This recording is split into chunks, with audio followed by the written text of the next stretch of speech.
Chapter 11, Greta. So Captain Cook did not die after all. There were two penguins in the refrigerator, one standing and one sitting on the nest under the ice cubes.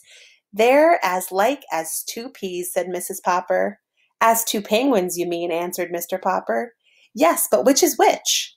At this moment, the standing penguin jumped out of the ice box, reached inside, and took one of the checkers from under the sitting penguin, whose eyes were closed in sleep, and laid it at Mr. Popper's feet. "See, Mamma, he's thanking me," said Mr. Popper, patting the penguin. "At the South Pole, that's the way a penguin shows its friendship, only it uses a stone instead of a checker. This one must be Captain Cook, and he's trying to show that he's grateful to us for getting him Greta and saving his life." "Yes, but how are we going to tell them apart? It's very confusing." "I will go down in the cellar and get some white paint and paint their names on their black backs." And he opened the cellar door and started down, nearly tripping when Captain Cook unexpectedly tobogganed down after him. When he came up again, Mr. Popper had a brush and a small paint can in his hands, while the penguin had a white Captain Cook on his back. "Gook," said Captain Cook, proudly showing his name to the penguin in the icebox.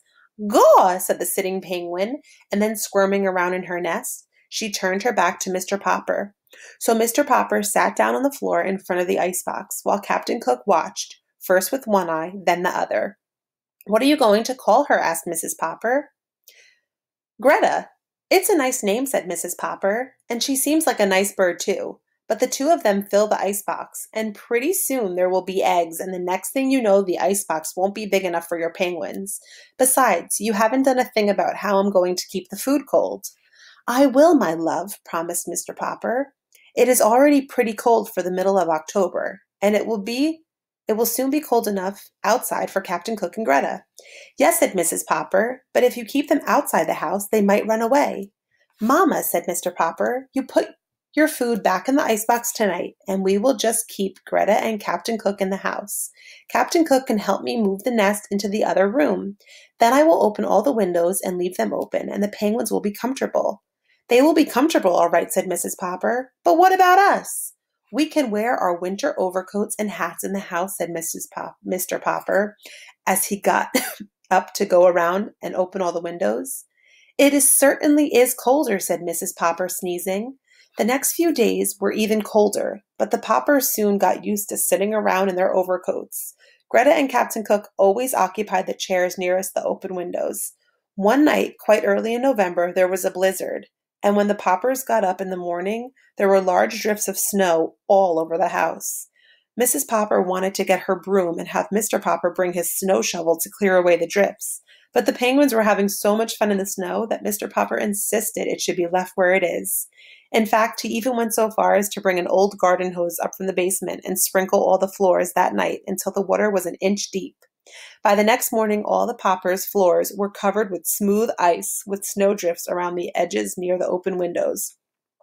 Both Greta and Captain Cook were tremendously pleased with all that ice. They would go up on the snowdrift at one end of the living room and run down, one behind the other, onto the ice, until they were running too fast to keep their balance. They would flip on their stomachs and toboggan across the slippery ice.